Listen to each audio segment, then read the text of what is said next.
Good morning dear student. आज आपको धातु एवं अधातु चैप्टर के बारे में पढ़ाएंगे। आप देखेंगे धातु, मेटल, अधातु, नॉन मेटल।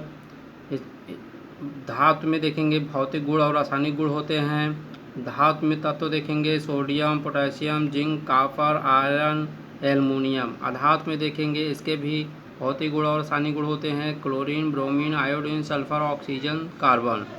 आप देखेंगे धातु एवं अधातु के बीच रासायनिक अपक्रियाएँ भी होती हैं, जिसमें आप पहली हेडिंग देखेंगे धातु क्या है। धातु देखेंगे धातुएं वे तत्व होते हैं जो इलेक्ट्रॉन खोकर सामान्यतः धनात्मक आयन बनाते हैं। धातु के बाह्यतम कोश में 2 या 3 इलेक्ट्रॉन होते हैं। आप ये देखेंगे धातु के भौतिक गुण। धातु पहला पॉइंट देखेंगे धातु ठोस और चमकीला होता है।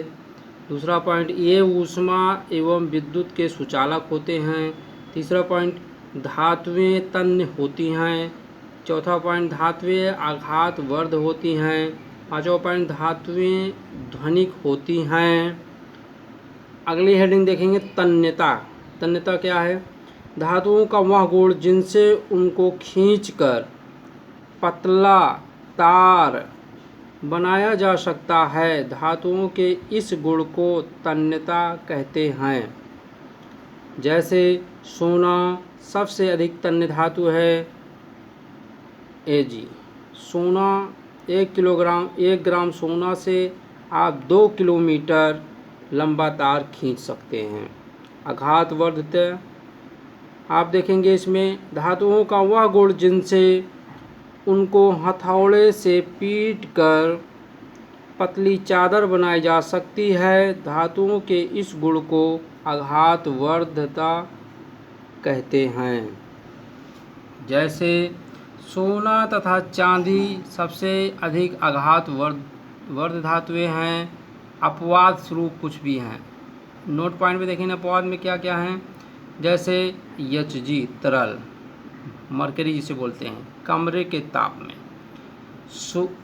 Ag सिल्वर एवं कॉपर ऊष्मा के सबसे अधिक सुचालक हैं। लेड या मरकरी सबसे कम सुचालक हैं। गैलियम स्कैंडियम का गलनांक सबसे कम है। लिथियम, सोडियम, पोटेशियम सबसे मुलायम धातुएं हैं जिसे चाकू से आसानी काटा जा सकता है। रासायनिक गुणधर्म इसके देखेंगे आप।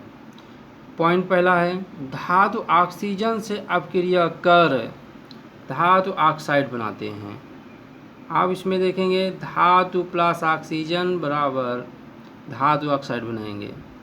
इसी प्रकार देखेंगे एग्जांपल कॉपर प्लस ऑक्सीजन अपक्रिया करके कॉपर ऑक्साइड बनाते हैं। एल्युमिनियम ऑक्सीजन अपक्रिया करके एल्युमिनियम ऑक्साइड बनाएंगे। धातु दूसरा एग्जांपल देखेंगे धातु जल से अपक्रिया करके धातु ऑक्साइड तथा हाइड्रोजन गैस उत्पन्न करती है। आप इसमें देखेंगे एग्जांपल धातु प्लस जल बराबर धातु ऑक्साइड प्लस हाइड्रोजन मुक्त होता है। आप यहाँ देखेंगे पोटेशियम जल के साथ अपक्रिया करके पोटेशियम हाइड्रोक्साइड और हाइड्रोजन प्लस ऊष्मीय ऊर्जा का निर्वाह हो रहा है। आप देखेंगे सोडियम प्लस जल के साथ ये अपक्रिया करके sodium hydroxide plus hydrogen plus ऊष्मीय ऊर्जा का इसमें भी निर्वाह कर रहा है। कैल्शियम से जल के साथ अपक्रिया करके कैल्शियम हाइड्रोक्साइड बना रहा है, हाइड्रोजन मुक्त कर रहा है। आप देखेंगे ऊष्मीय ऊर्जा भी इसमें निकल रही है। नोट पॉइंट में देखेंगे सभी धातुएं जल के साथ अपक्रिया नहीं करती हैं। जैसे लेड, कॉपर, सिल्वर, गोल्ड ये धातुएं जल के साथ अपक्रिया नहीं करती हैं। नोट पॉइंट में देखेंगे मैग्नीशियम शीतल जल के साथ अपक्रिया नहीं करती है, परंतु गर्म जल के साथ अपक्रिया करके वह मैग्नीशियम ऑक्साइड एवं हाइड्रोजन गैस उत्पन्न करता है। धातुएं अगला पॉइंट देखिए धातुएं अम्ल के साथ अपक्रिया करके संगत लवण तथा हाइड्रोजन गैस प्रदान करती है। धातु प्लस अम्ल बराबर क्या होगा? लवण प्लस हाइड्रोजन। लवण बनेगा और हाइड्रोजन मुक्त होगा। आप देखेंगे मैग्नीशियम प्लस हाइड्रोक्लोरिक अम्ल के साथ अब क्रिया करके मैग्नीशियम क्लोराइड प्लस हाइड्रोजन मुक्त कर रहा है। जिंक प्लस सल्फ्यूरिक अम्ल से अब क्रिया करके जिंक सल्फाइड प्लस हाइड्रोजन मुक्त कर रहा है। जब धातुएं नाइट्रिक अम्ल से अब क्रिया करती हैं तब हाइड्रोजन गैस उत्सर्जित नहीं करती हैं, लेकिन मैग्नीशियम एवं मैग्नीज अतितनु HNO3 के साथ अब क्रिया कर H2 गैस उत्सर्जित करते हैं।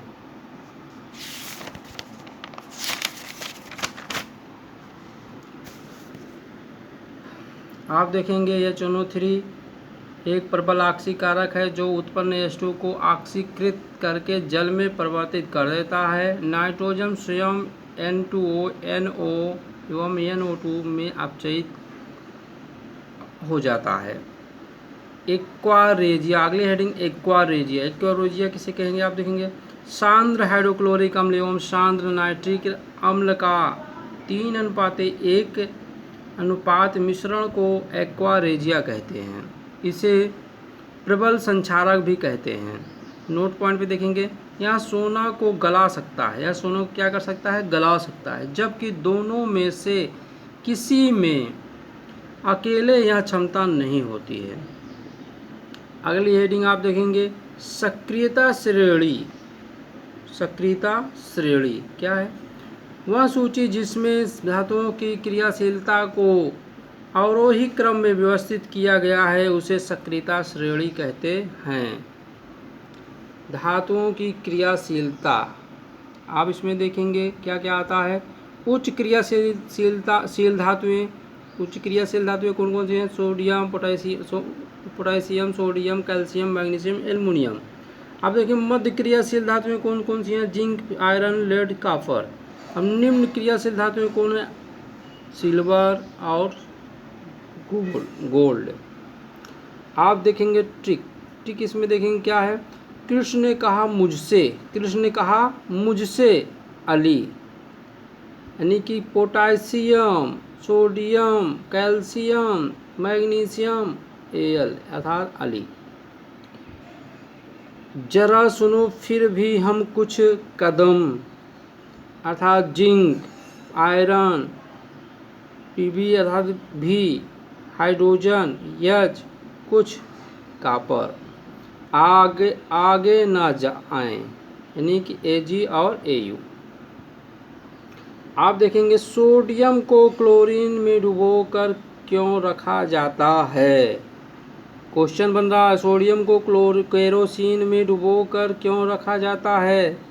आंसर देखेंगे सोडियम और पोटेशियम अत्यधिक क्रियाशील धातुएं हैं, ये वायु के साथ अपक्रिया कर आसानी से आग पकड़ लेते हैं, इसलिए सोडियम को केरोसिन में डुबोकर रखा जाता है।